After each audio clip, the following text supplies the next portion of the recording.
you all for coming out to honor my father, and big thanks to the O'Garas for hosting this event today.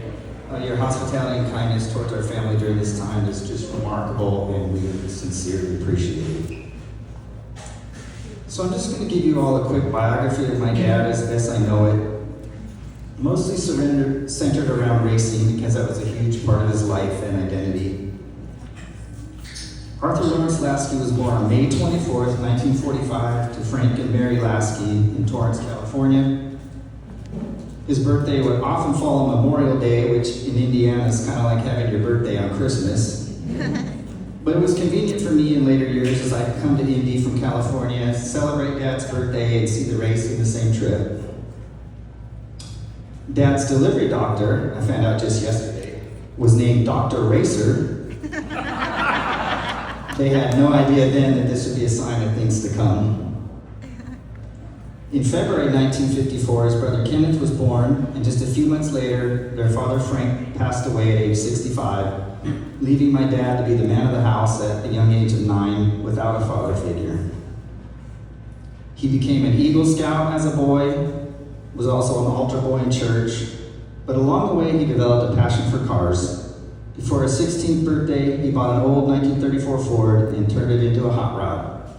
Once he was old enough to drive it, he couldn't resist the urge to street race it, and unfortunately crashed, totaled it, breaking his femur and receiving a pin in his leg he would have the rest of his life.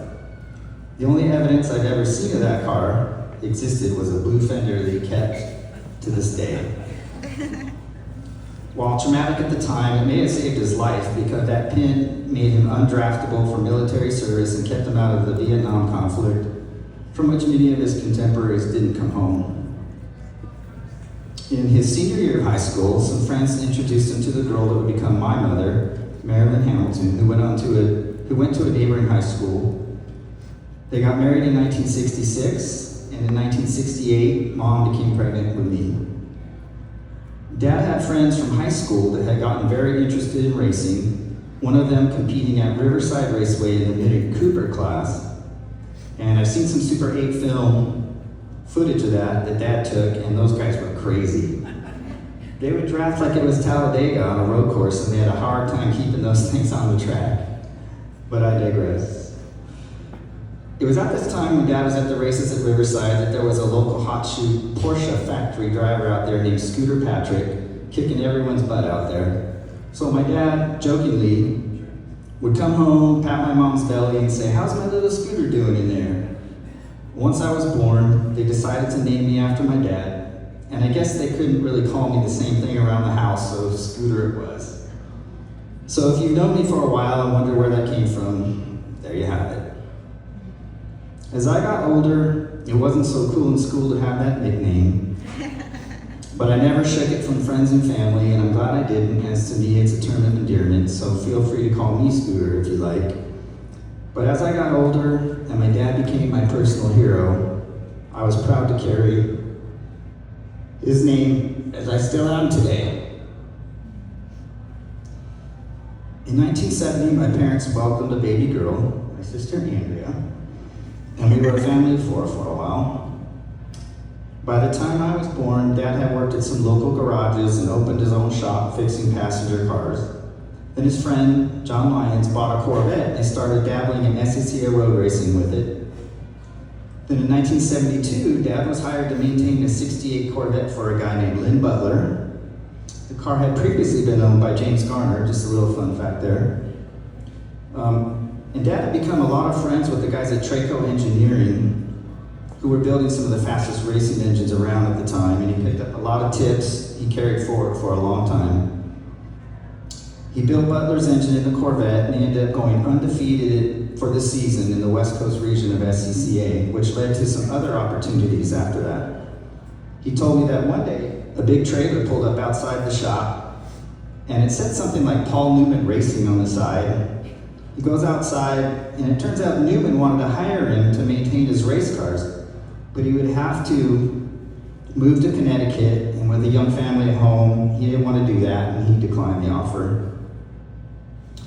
But in 1972, his friend John Lyons, who I mentioned earlier, had somehow arranged to get a Grand National stock car which would be the equivalent of a cup car today, for them to run. And they entered it at Ontario Motor Speedway with John as the driver, but he was too inexperienced and they wouldn't let him drive, so they put Dick Goldstrand in the car to qualify it, which was better, but they failed to make the show. But in January of '73, they entered the same car in the Winston Western 500 at Riverside, which was the opening cup race of the season. Somehow they got Jerry Grant to drive the car, which was a coup in my mind. Grant was coming off the 1972 IndyCar season, where he was the first IndyCar driver to qualify over 200 miles an hour at Ontario, and almost won the Indy 500 in a controversial finish. But anyway, NASCAR didn't like a couple of 27-year-old hippies from California coming into their turf. So they gave them a hard time in tech, forcing them to be a second-day qualifier. They ended up timing in 15th, which is pretty good, but they had to start at the back because they were a second-day qualifier. On the start, Grant tore up through the field to get mid-pack right away, only to have the best. That didn't come out right. Only to have the engine let go after about 5 laps. But hey, it was a pretty cool effort, and I have the program where it says Art Laski as the entrant, alongside Richard Petty, Richard Childress, Junior Johnson, and all the legends of that time. But Dad was through with NASCAR after that experience, and he didn't like getting jerked around. In the mid-'70s, he met future CRA sprint car champion Dean Thompson, who was doing some glass work for him, and Dean convinced him to check out the sprint car races. He was hooked. He ended up building an engine for Dean to run in his Bruce Bromley-owned sprint car and was told he'd get 40% of the purse winnings. After the first race, he went to get paid. Bromley told him it's 40% after expenses, which didn't amount to much. So he pulled out of the deal, and the rest is history. Buddy maintained his friendship with Dean, and not long after, Dean introduced Dad to his wife's cousin, Linda Hallebrand, daughter of Ted Hallebrand, the founder of Hallebrand Engineering. My parents had divorced by then, and Dad and Linda hit it off, and I'm so grateful because the entire Hallebrand family has embraced us as a family to this day.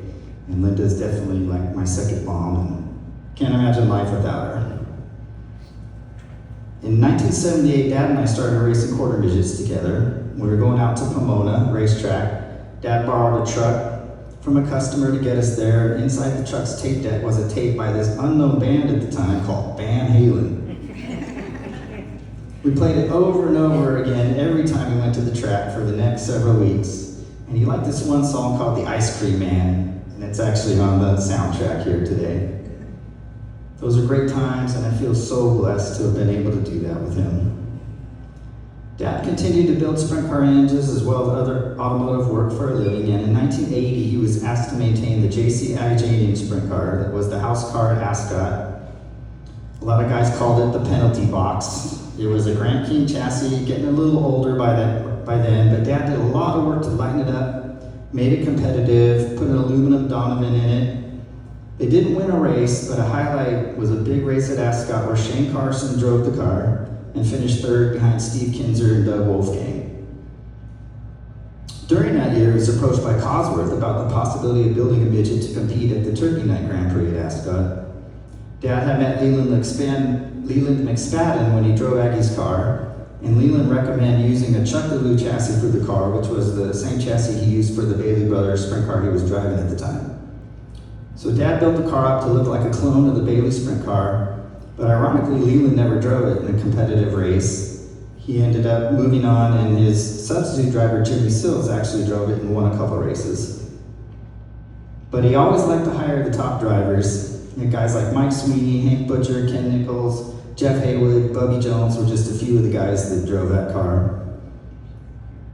Jimmy Sills actually put Dad in his autobiography on page 180 because the one race that they did win was so significant to him that it was worth a mention, which was pretty cool to see him in the book.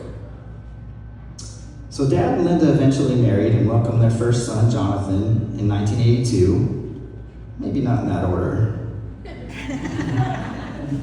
I can't forget to mention my stepbrother, Todd Carroll, who I still consider my brother to this day and was an important part of our family as well. And by the time Dad started working on Aggie's sprint car, I had outgrown my quarter midget.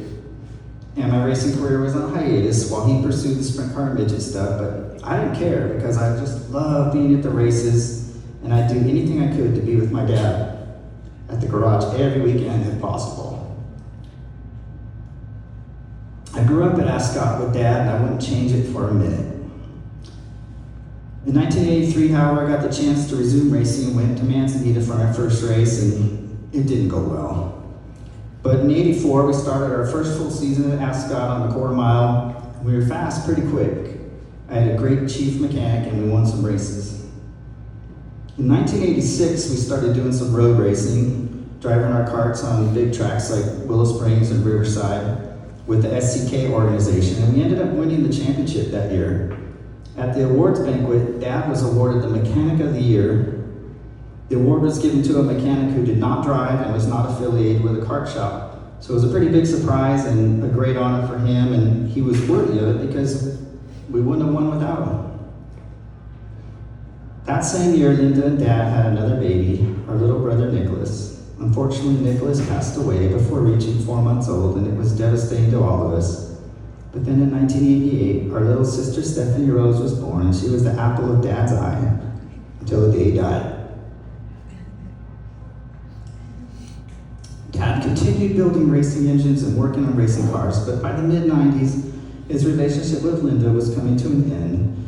They ended up getting divorced, and Dad was suddenly without a shop, without a job, and needed a new opportunity.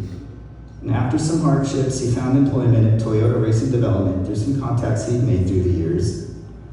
At first, he was assembling their new kart engines in the shop, but within a year or so, the need arose to have someone go on the road as a trackside engineer, and Dad volunteered for the job.